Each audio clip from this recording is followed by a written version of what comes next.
Namaskar दोस्तों, today I am going to teach you chapter 6 class 7 English literature and the chapter name is Stone Soup in Bohemia. You must have befooled someone.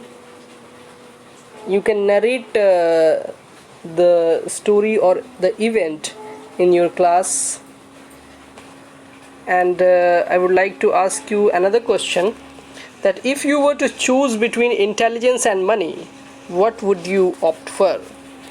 अगर आपको दो चीज़ों में चुनने को मिले, यानी कि इंटेलिजेंस और मनी में, तो आप क्या चुनेंगे? इंटेलिजेंस चुनेंगे या मनी चुनेंगे? Let us read this story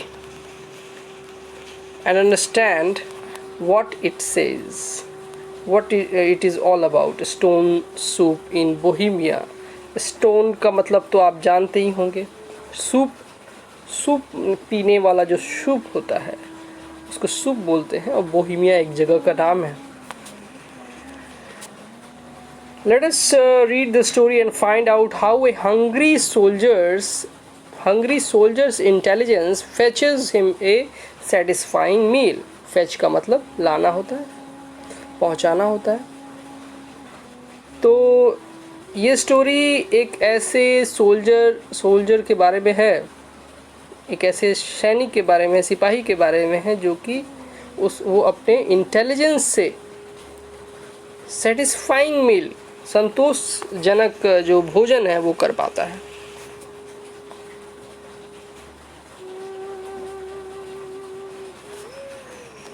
In Europe, in the old days, soldiers returning from war used to roam around in the countryside. Europe में पुराने समय में जब सोल्जर युद्ध करके लौटता था तो इधर उधर भटकता रहता था, इधर उधर रोम करता रहता था. वहीं देहात, कंट्री साइड यानी कि देहात के जो इलाके होते थे आसपास के, उसमें वो भटकता रहता था. They depended partly upon the kindness of the populace. और वहीं के जो लोग होते थे, जो आबादी होती थी, और उसी के काइंडनेस, दया पर वो निर्भर रहता था, थोड़ा उन पे. और as we shall see in this tale upon their own sharp wits. और इस कहानी में कुछ वैसा ही है, जिसमें जो सोल्जर है वो लोगों का काइंडनेस को स्वीकार करता है, लेता है. 3 or 4 centuries ago in Bohemia, a soldier reached a small village.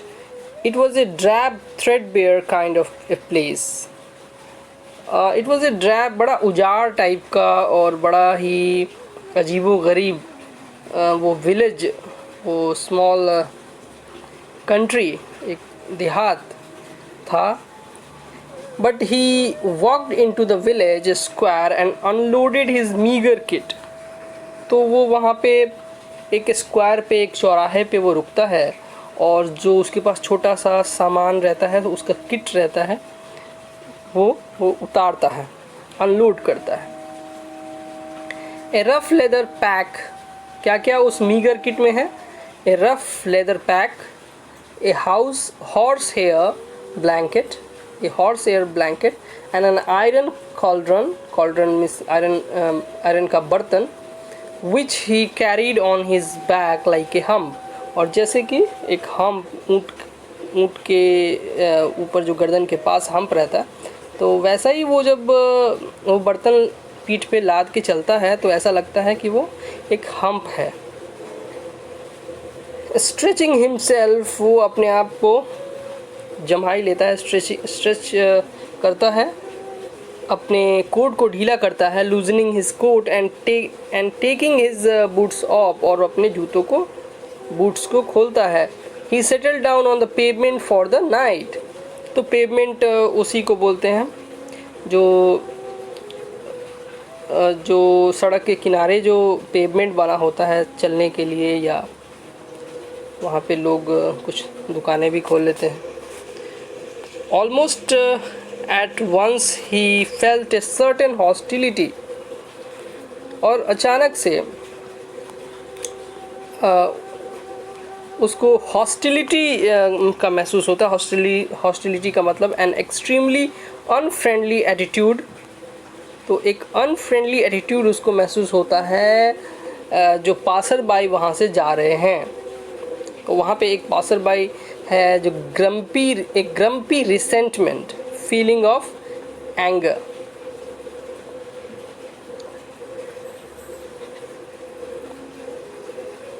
I suppose you think we are going to feed you. तुमको क्या लगता है कि हम लोग तुमको खिलाने वाले हैं? Said one sly old man. और एक धूर्त एक ओल्ड मैन वहाँ पे जो लीनिंग करते हुए, झुकते हुए, leaning on his stick, he was the soldier. वो कहता है कि I suppose you think we are going to feed you. मुझे लगता है कि तुम ऐसा सोचते हो कि हम लोग तुमको खिलाने वाले हैं। We will, well I will have you know young man. Well young man, मैं तुमको बता दूं that I am the burgomaster of the village.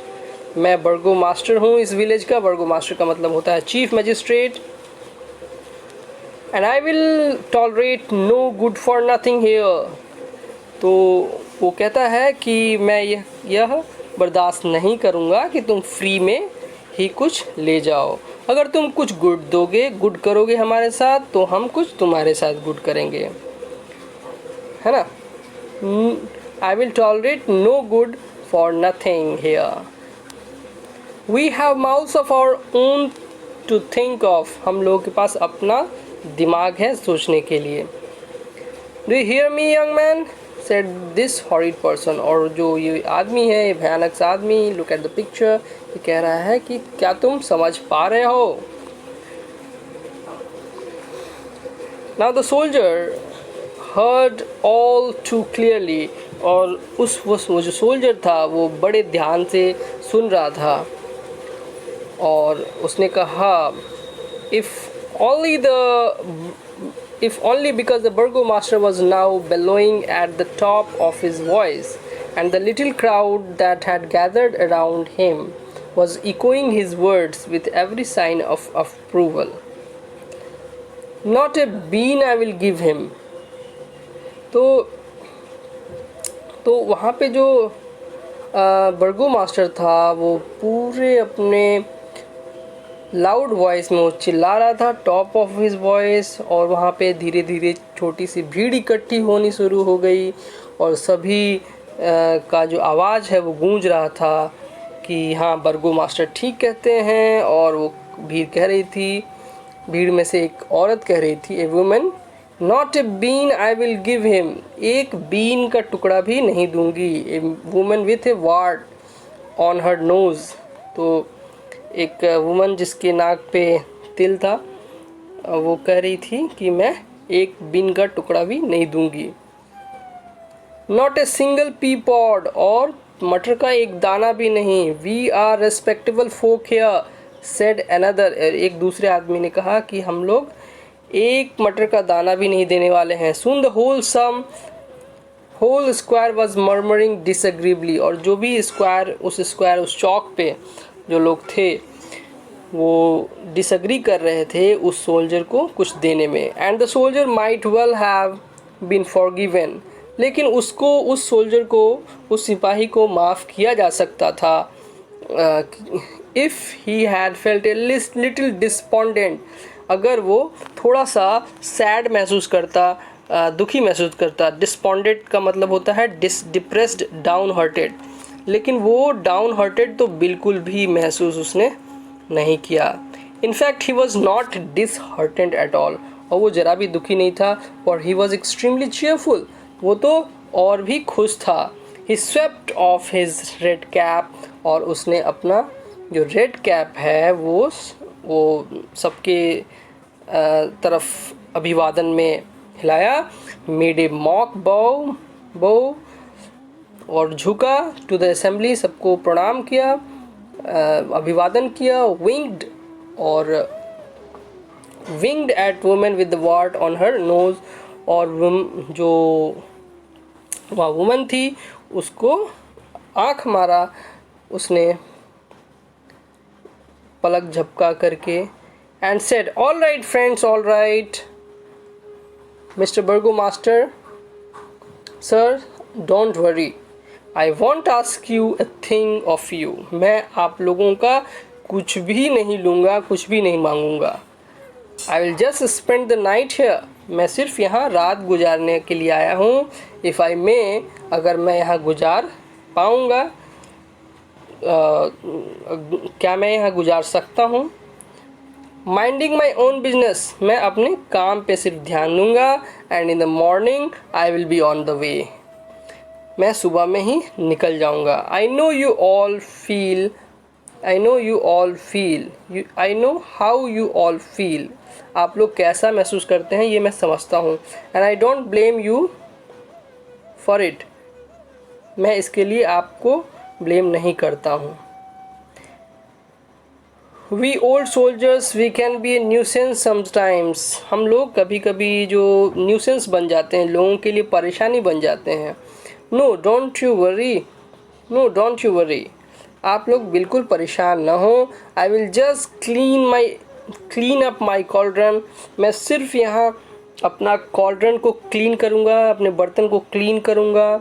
And he rubbed the inside of the pot in A डिसल्ट्री way, sort of वे, बड़े अजीबोगरीब तरीके से वो अपने पॉट को रब किया विद ए स्पॉटेड हैंकरचिप, और उसके पास एक स्पॉटेड हैंकरचिप था, उससे वो उसको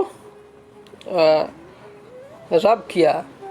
जस्ट प्रिपेयर द क्रॉकरी, उसने कहा I will prepare the crockery, उसको क्रॉकरी बर्तन, and make myself a nice bowl of stone soup, और मैं अपने लिए स्टोन सूप बनाऊंगा। And so saying he pulled out his pack 2 large stones, और उसने 2 लार्ज स्टोन्स अपने पैक से निकाले। तो आज के लिए इतना ही, नेक्स्ट डे हम लोग यहाँ से आगे बढ़ेंगे। Thank you.